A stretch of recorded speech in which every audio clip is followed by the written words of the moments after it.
Knicks fans, did Giannis just admit that the Knicks tried to recruit him? Cole Anthony could hit the buyout market soon, and one young guard is turning heads before Summer League even starts. Let's talk Giannis, Cole, and the rising buzz around Dink Pate and what it all means for the Knicks' next move. So let's start with the biggest headline. Giannis Antetokounmpo, live on iShowSpeed stream this morning, just casually dropped this. He said, quote, "A lot of people tried to convince me to go play for New York with the Knicks and probably staying in Milwaukee, we'll see." And some Knicks fans think he was just trolling, but others believe he's laying the groundwork for a future exit and pointing the finger directly at New York. And listen, he didn't really say it with the laugh. He didn't sound like he was joking. He sounded like a guy who knows the Knicks are on his radar and knows the league is watching how they're building this thing. Now, should the Knicks be chasing Giannis right now? Probably not. This team just made the Eastern Conference Finals and finally has continuity, something that they've lacked for years. You've got Brunson, Mikal, OG, Cat, and Mitch starting, a solid bench with Deuce, Clarkson, Hart, Yabusele, and Hakporti.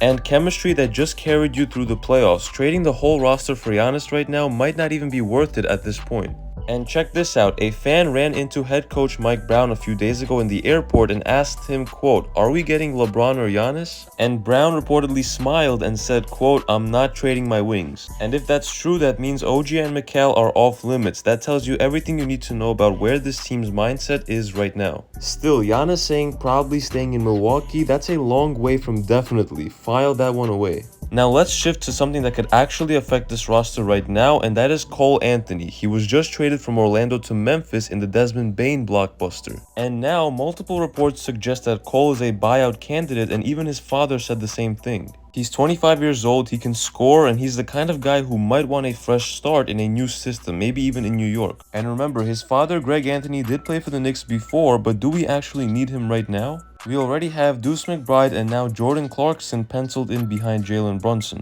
That's a pretty guard-heavy second unit already, and Cole isn't exactly the pass-first guy, so he's more of a volume scorer who creates for himself and not a table setter. That's why a lot of Knicks fans are actually saying no more guards, go get a wing or a big instead. Because if this final vet minimum spot goes to a player who can't even crack the rotation unless there's an injury, that definitely means that it better be someone who brings something different. That's why names like Amir, Coffey, and Boucher keep coming up. Quiet, solid vets who don't need touches and who can defend multiple spots if needed. So yes, Cole Anthony is interesting, especially if he hits the market, but is he needed? That's a different conversation. This is the big debate right now among Knicks fans. Should the last roster spot go to another guard or a versatile forward instead? And here's what we know, Leon Rose is still monitoring the backup market right now according to Ian Begley. But adding Cole or even someone like Marcus Smart or Brogdon would make things crowded unless a trade happens. And there is real reason to believe a wing or combo forward would be more valuable to round out this roster, especially someone who would not expect big minutes. The question becomes, what's more important, ball handling insurance or defensive versatility?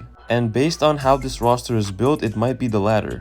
Now, last thing for today is Dink Pate, and Knicks fans are locked in on this kid heading into Summer League tomorrow. He's a 6'7" point guard with real size, playmaking instincts, and confidence, and multiple sources say that he's in serious contention for a two-way spot. And let's not forget, James Najee is another two-way contender unless he explodes and earns a full rookie minimum deal instead of Kevin McCullough Jr. And Mohamed Diawara is expected to go back to France for another year unless he turns heads in Vegas. And also, Marjon Beauchamp might not even be eligible for a two-way, so that's still unclear. But Dink Pate, he's different. The buzz is real and fans want to see him show out, so if he puts together a strong summer league, do not be shocked if he gets more than a two-way contract. So here's where we are. Giannis admitted that people tried to get him to the Knicks and the league is watching. Cole Anthony could hit the buyout market, but he might not be the right fit. And fans are split. Add another guard or grab a wing and keep the balance. Lastly, Dink Pate is quickly becoming one of the most intriguing names heading into Summer League, so let me know in the comments what you would do with that final roster spot. And if you enjoyed this video, make sure to hit that like button and subscribe to the channel for more Knicks news and updates you will not want to miss. It's been KNYT here, and I'll see you guys in the next one.